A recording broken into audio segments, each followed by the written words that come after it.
Hello. Good morning po. Pasensya na po kayo. Pinagalitan ko po at napakahaba ng introduction. Unang-una po, maya paabak kay kongan po to our fellow Kapampangans, especially Madam President, Governor Pineda, Governor Susan. Good morning to everyone. This is such a historic day. It's a beautiful day.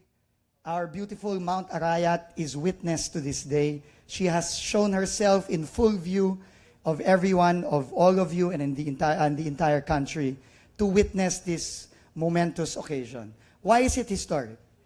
Because Clark, as our dear Senator Gordon has envisioned together with Subic after the United States left in the 90s in 1991, Senator Gordon, along with our other leaders here in the region, have envisioned Clark to really be the future of the Philippines, both Clark and Subic. And it's just a little sad that it took this long. It's taken decades. And the last 6-7 years, we did not see any movement at all here in the Clark International Airport, for whatever reason. But we forget about the past. That's all water under the bridge, as they say. Now we move forward.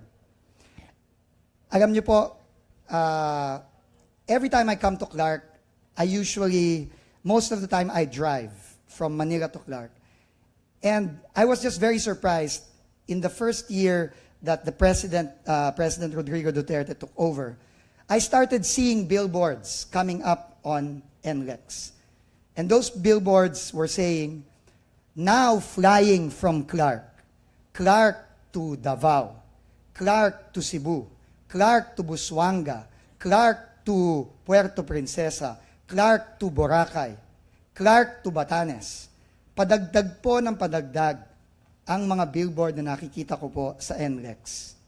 Ngayon po siguro, kada 5 kilometro sa NLEX, may makikita po kayong bagong billboard na nagsasabi, now flying from Clark to the rest of the country and the rest of the world. Alam niyo po, nung nakaraan, wala po kayong makikitang ganong billboard. Before the President took over, there were 7 domestic flights per week out of Clark International Airport. That was just a year ago.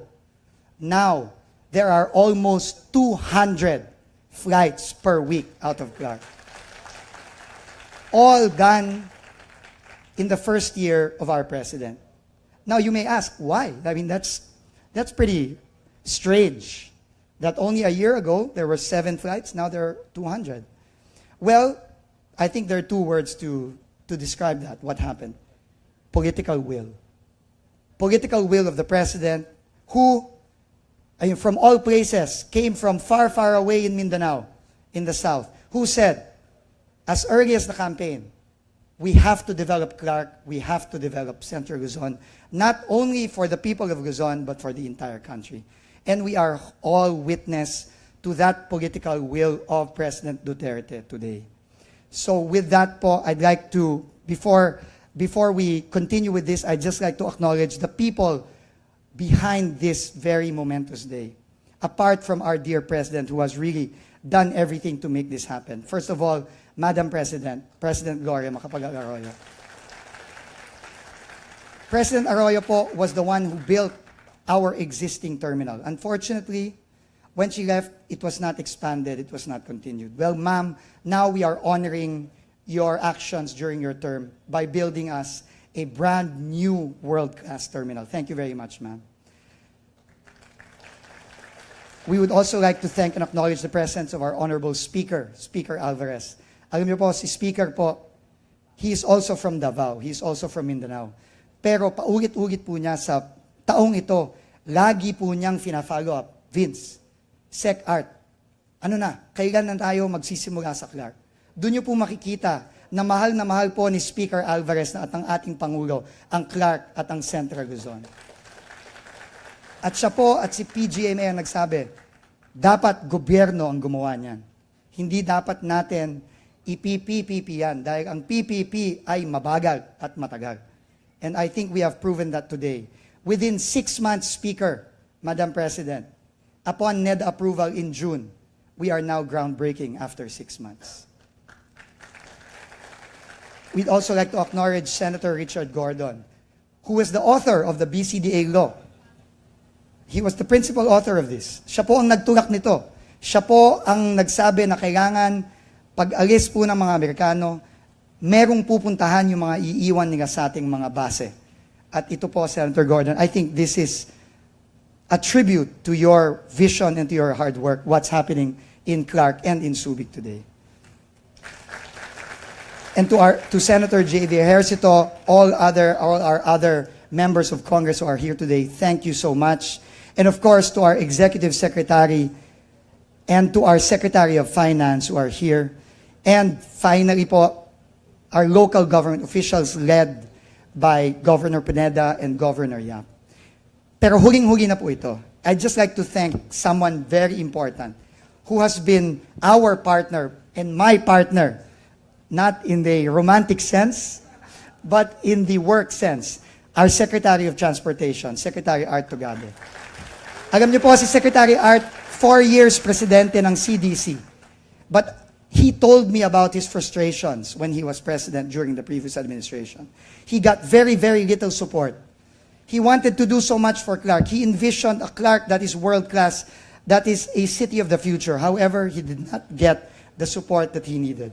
Well, now, he is now at the helm of the Transportation Department. And without him, wala po tayo dito ngayon. So thank you very much po, Secretary Tugade. So with that po, again, I welcome you all. And again, thank you for your support. This is only the beginning. Later po, sabi po ni Secretary Sani, I don't want a ceremonial capsule laying. I want shovels on the ground. Secretary Dominguez, we don't only have shovels. We have heavy equipment on the ground. Right there, and they're going to start working right after this. Thank you very much po, and good morning.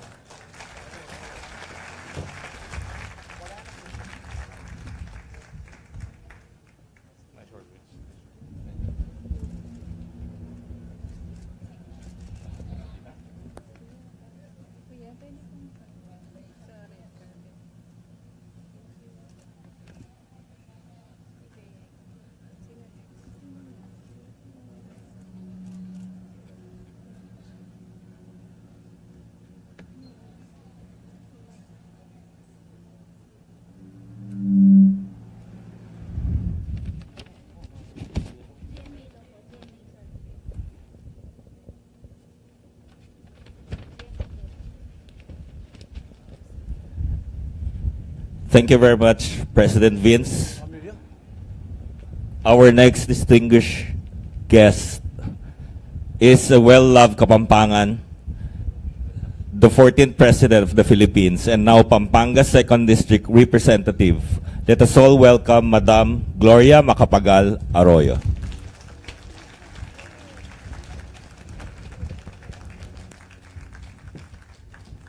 Thank you very much. Actually, Vince has said everything I wanted to say, and I have to catch a flight in Naiya. But next year, I don't have to rush because I'll catch the flights here. Anyway, so Vince having said what I have to say, let me just reiterate my thanks to everyone. Thank you to Congressman Bebot Alvarez, and Speaker Bebot Alvarez, and all of the congressmen and senators who have helped make all the things we need in Clark come true. Thank you very much, Bebot. Thank you also to Secretary Bingbong Vidaldea and all the cabinet members and officials of the executive branch who have given all their full support with the instructions of President Duterte to this airport. Thank you to the local government officials, Baby Pineda and the other LGUs who have also done their part in promoting Clark. So to all of you, since Vince has said everything that has to be said about this airport, let me just share my thanks again with Vince, and then congratulations to everyone involved. Dakal pong salamat kay Kongan.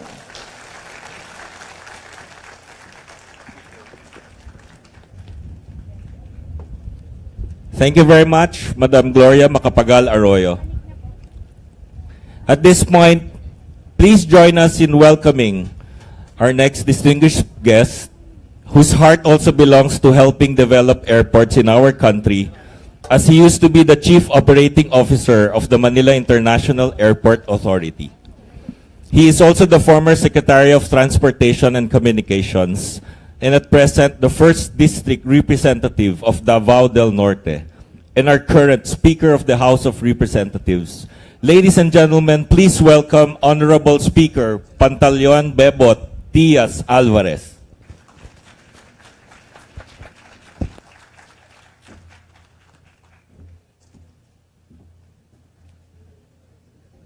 Maraming salamat. Hindi ko na lang babanggitin isa-isa kasi lalo tayo magtatagal. Oh. Umaandar na yung mga equipments. Anyway, Vince, maraming salamat dahil naimbitahan ako dito. Kaya po ako talagang pumunta rito, dalawang bagay po. Isa, yung groundbreaking. Yung pangalawa, gusto kong malaman kung bakit gustong-gusto ni Secretary Tugade rito. Gusto kong alamin kung ano yung binabalik-balikan niya sa Clark. Well, anyway, I'm pleased to be here in Clark, Pampanga, before you this morning for the groundbreaking ceremony of the construction of yet another passenger terminal for the Clark International Airport. I extend my sincerest gratitude to the Basis Conversion and Development Authority for inviting me as a keynote speaker for this momentous event. Transportation is close to my heart. I am sure that all of us here today have the utmost appreciation for the significance of aviation in the Philippines. It is vital to domestic and international tourism, commerce, and overall connectivity of people. In quite a literal way, it allows us to conquer time and space.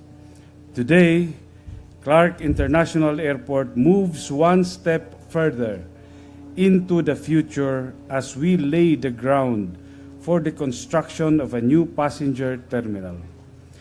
What this means for one of the Philippines' hubs for commercial activity and tourism is an additional 8 million passengers a year to the 4.2 million passengers that Clark International Airport brings in and year out to the region.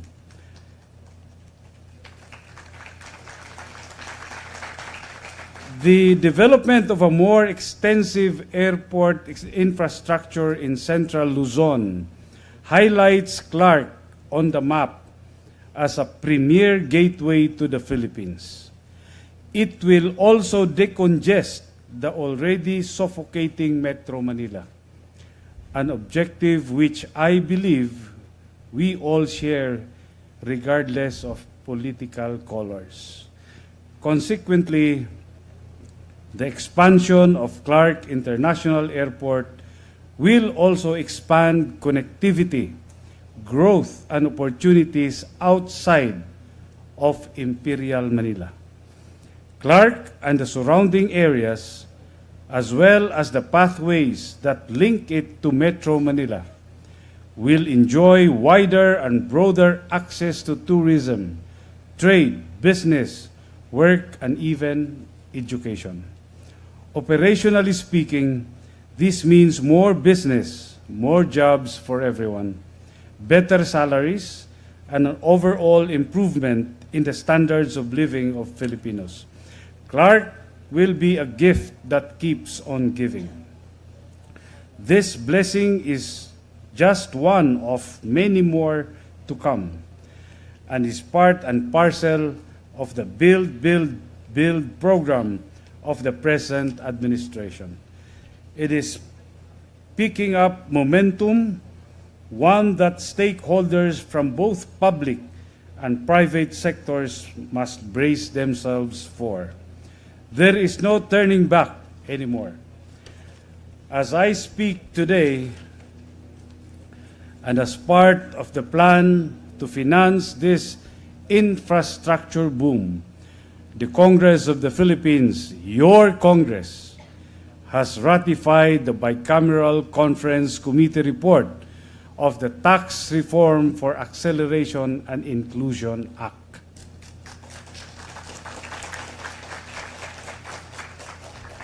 Andito po yung ating father nung train, Secretary Dominguez. Yesterday, President Rodrigo Duterte has signed comprehensive tax reform into law. It shall take effect beginning of next year. It will arm us and our nation with the tools that this program needs to bolster development in the form of new roads, railways, trains, and of course, airports, which are on their way from being mere dreams to concrete reality. Change has come indeed. Ultimately, as these structures make the movement of goods, services, and people easier, faster, and more efficient, these man-made marvels shall be our drivers for economic growth and upward development. Like a plane, we are taking off into the wide open air to reach heights yet known. As we build, together we shall fly, fly, fly. I'm honored and privileged to witness your takeoff today, Clark International Airport. To the BCDA, DOTr, CRK, and CDC, I, and on behalf of the House of Representatives, express my fullest support to this new passenger terminal. A sign of the good to come from our build efforts. May God bless us all.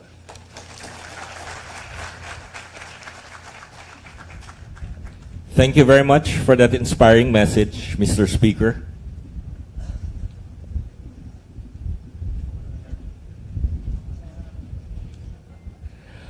From a Davaoenyo, our next distinguished guest is a Cagayano and one of our esteemed leaders here in Clark, who also spearheads the Clark Airport Expansion Project. He is the former president and CEO of the Clark Development Corporation. He is our current Secretary of the Department of Transportation and another leading advocate of the Build program of President Duterte. Ladies and gentlemen, let us give a warm round of applause for Honorable Secretary Arthur Tugade. Magandang umaga ho sa inyong lahat. Matapos natin mapakinggan si President Vince, former President Gloria Macapagal Arroyo, at ang ating butihing Speaker of the House, Bebot Alvarez. Dapat wala na akong sabihin. Sayang ang oras. Pero ayan yung magdagdag pasada lang ako sa okasyong pinagdiriwang natin ngayon. Alam niyo, kagabi, nung natapos ang ating konting pulong-pulong sa Malacanang, Secretary Sani and Secretary Medialdia, 11:35, tumakbo ho ako dito. Habang binabaybay ko yung NLEX, bago magalauna ng umaga kanina, lintik yung buhos ng ulan. Ang sabi ko ho, patay yung celebration namin pagkat sasamahan ito ng basa at inconvenience sa ating mga panauhin at mga dadalo.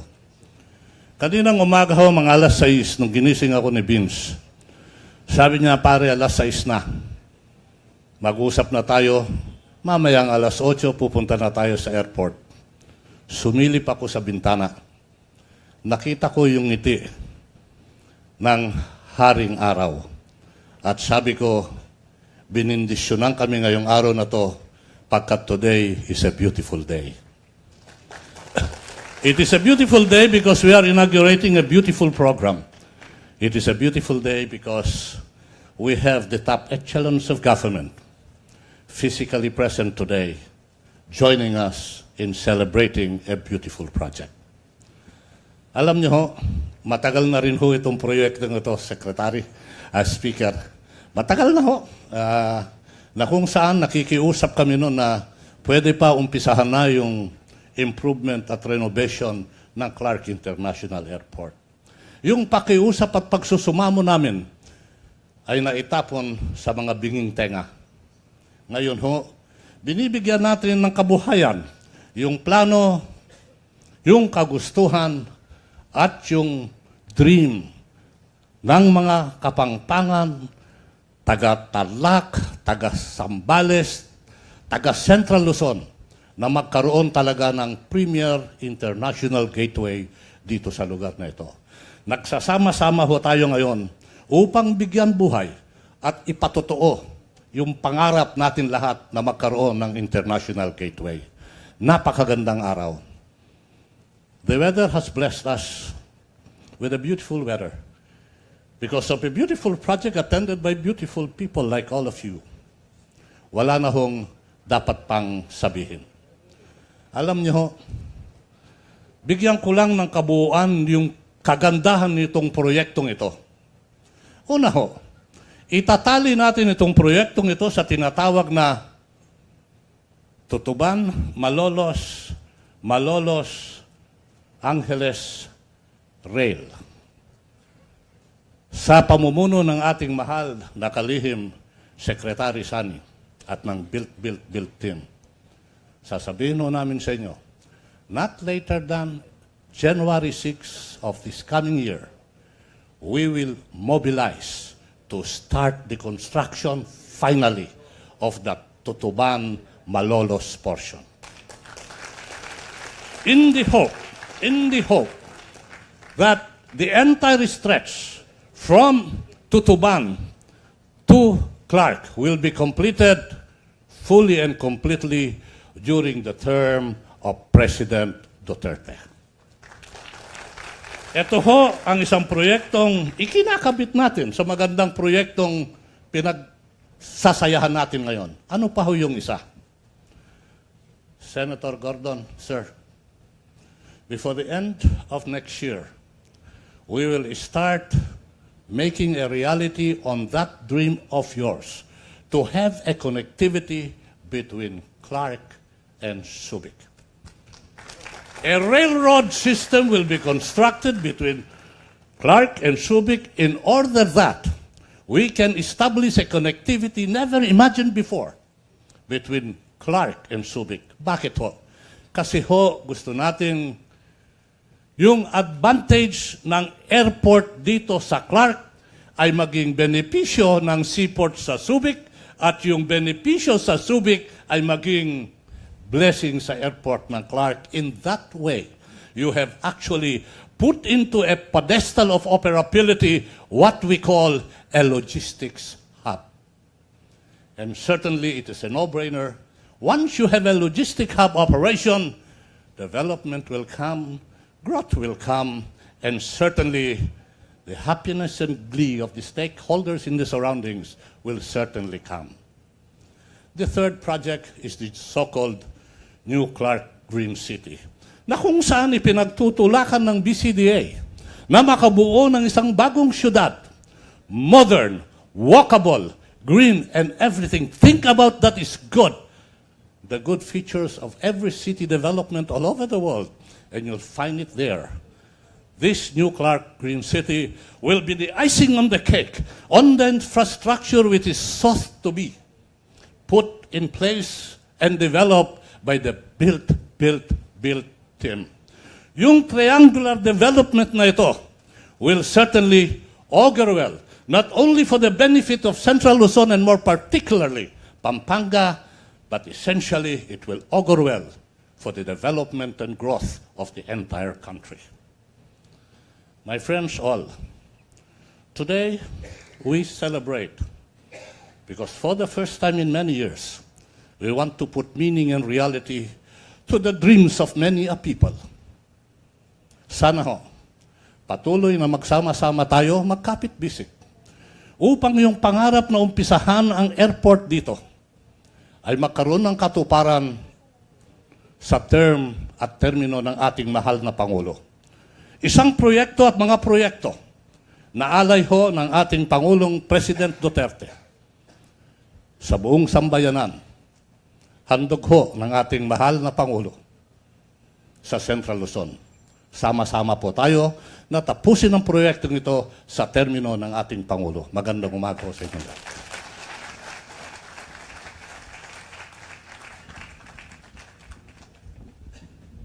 Thank you so much, Secretary Tugade. At this point, we have another illustrious Mindanaoan to share his message to us. As our current Secretary of Finance, our distinguished guest is one of the pillars of the Build, Build, Build program of the Duterte administration. Please give our warmest welcome to Honorable Secretary Carlos Sani Dominguez III.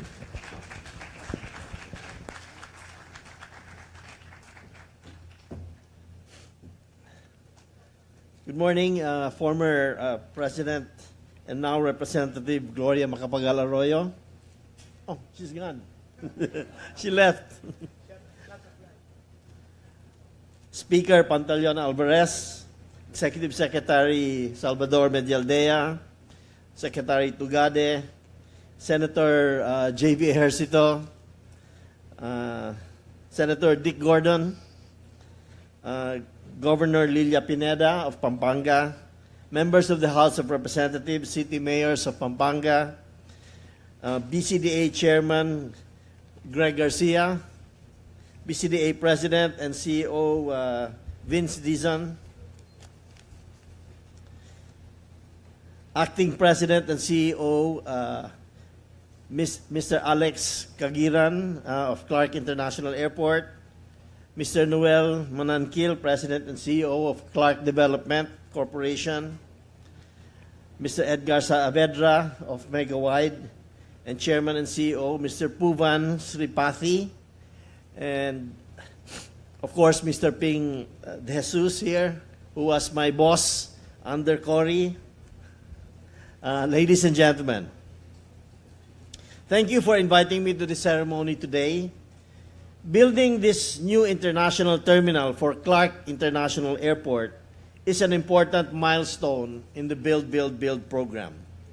I am happy to represent the economic team of the Duterte administration at the commencement of this project. This shovel-ready project was approved in the first 18 months of the Duterte administration.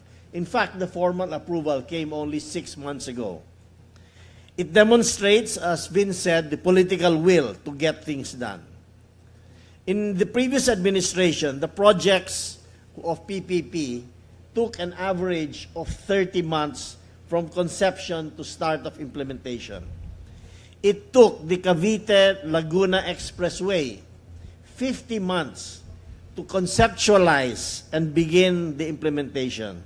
This will not happen in the case of the many infra projects that will commence in the Duterte administration in the next few months. This administration brooks no delay in building the projects that the people need and the public deserves. The new terminal we start today is designed to handle up to 8 million passengers per year. That should accommodate the volume of passengers as we estimate over the next few decades. With the rapid development of industries in the Clark zone and surrounding areas, we expect a sharp rise of the volume of passengers. This airport will also complement the already congested NAIA and effectively function as the second airport serving central and northern Luzon. The two regions are among the fastest growing in the country. Unlike the NAIA, which I think is only 650 hectares, the complex has 2,367 hectares. Over the next few years, we expect to grow our airline servicing capabilities here at Clark. The new terminal features state-of-the-art design, allowing for the efficient movement of passengers through the facility. The upgrade of the passenger terminal has long been coming. It is an important element in the infrastructure circuit planned for this region. The Clark complex, as Arthur Tugade said, is the nexus of the SCTEX, the NLEX, and the TPLEX, and the projected Tarlac-Nueva Ecija-Aurora Expressway. This economic zone will eventually be serviced by rail from Manila, and if it proves feasible, possibly also by a fast rail system. The improvement of the passenger terminal will complete the synergy of all the infrastructure investments made in this region. That captures what the Build, Build, Build program aspires to achieve, a coherent national logistics circuit that will support our country's rapid inclusive development. As we are doing for this passenger terminal today, we expect to break ground for all the other economically strategic projects for the ambitious infra program we have embarked on. The NEDA has approved 1 trillion in infra projects as we speak today. We have planned for an expansive infra program that will require about 8 trillion by 2022.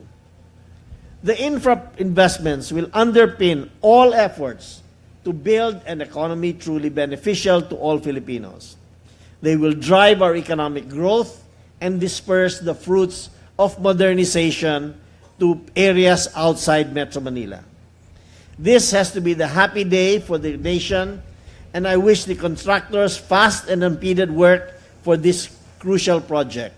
I also wish to take this opportunity to thank both the leadership of the House and the senators for supporting the Build, Build, Bid project, which really will benefit the entire country. And of course, we like to thank the governor, our host here today, and the city mayors of Pampanga, as well as the winning bidders. We wish that you can do this project very fast because we have a lot more projects coming along in the way of airports. So thank you again, and good luck to all of us. And again, thank you to the members of the legislature. Thank you very much, Secretary Dominguez. Before our time capsule and groundbreaking ceremonies, we would like to call on our next distinguished guest for his closing remarks. Ladies and gentlemen, please welcome Senator Richard Dick Gordon.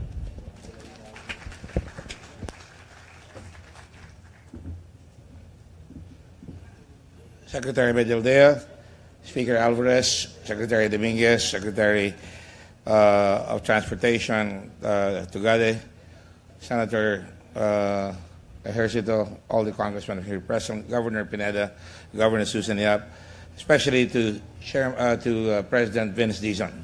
You know, in Latin, Vince means to conquer.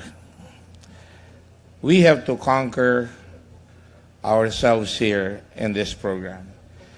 Today marks the culmination or the new beginning for our country, where we now, as other speakers have stated, connect Clark and Subic. More than that, I'd like to say, and we've been saying this, and we have a bill, and we've been saying this since 1971, in preparation for any sudden withdrawal of America and the Philippines. We ought to use the 3 airports of Subic, Clark, and Manila, and the 3 seaports of Subic, Mariveles, and Manila. And with all the infrastructure already invested in this country, starting with Mr. Marcos, North Expressway, and during the time of President Macapagal Arroyo, you know, the Olongapo-Gapan Highway, the SCTEX, the TPLEX now going to Northern Luzon, and now, under President Duterte, build, build, build. I cannot help but be overjoyed. Nagumaw po ang kaligayahan sa aking puso sapagkat ito po ay matagal ang pangarap namin kasama si Ping De Jesus nung ginawa namin yung Freeport Plan for Olongapo City to make Subic a first freeport of the country. Clark was a special economic zone. We had to lobby. I did not author the BCDA law. I lobbied for it. There was no such thing as Subic and Clark in the BCDA law. Along with the people who were displaced in Olongapo and Bataan, I asked the people of Pampanga who was not there. I asked Eli Narciso and Abong Tayog, Chambers of Commerce of Pampanga, to go there. Otherwise, iiwanan tayo ng tren na lumalakad na noong panahon na yan. Because of that, nagkaroon ng other special economic zones, Clark and other special economic zones, covered by only 3 sections in the law that created Subic and Clark. Did you know that? There are only 3 sections. That is because of the late lobbying. When we started Subic, we always had Clark in mind. We got FedEx, and we got UPS here, because they wanted to go to Subic, and we got Larry Hillbloom's DHL for Manila. We had it all. But unfortunately, when we changed the rules at the middle of the game, or because we don't maintain the course of making sure that good business is supported by good law and by good leadership, we sometimes stumble. And today, talaga pong nagugubabaw sa kaligayahan kasi we have the right mix. We have a great Secretary of Transportation who is here. Local boy, alam niya yan. We have the governors here. They are the support. And we have Secretary of Finance, Dominguez, who is a visionary himself. And of course, Speaker Alvarez. Huwag kayo maniwala na naiingit lang yan dito kay Secretary of Transportation. Gusto niya lang makita yung magagandang kapangpangan na nandito ngayon. Talagang walang yan talaga ito, speaker natin. Idol ko yan, idol ko. Lodi na pala, Lodi. Make a long story short, just imagine, when you build infrastructure, it is not a project of any president or any senator or any congressman or any governor. It is the project of the Filipino people. It is the project of vision. All these highways, you can put industrial parks now on every town, in every province, because you have the interconnectivity. It's no longer just a logistics hub, but the dream of decongesting Manila. Dispersing industries here will create pump priming that you've never seen because of today. It will also pump prime Manila because when you remove the people in Manila with the proper incentives, you're going to rediscover a new Manila. And so today, this is about opportunities. This is not about us. This is about the future. This is what President Duterte sees, that we must have opportunity in this country. That is the great equalizer.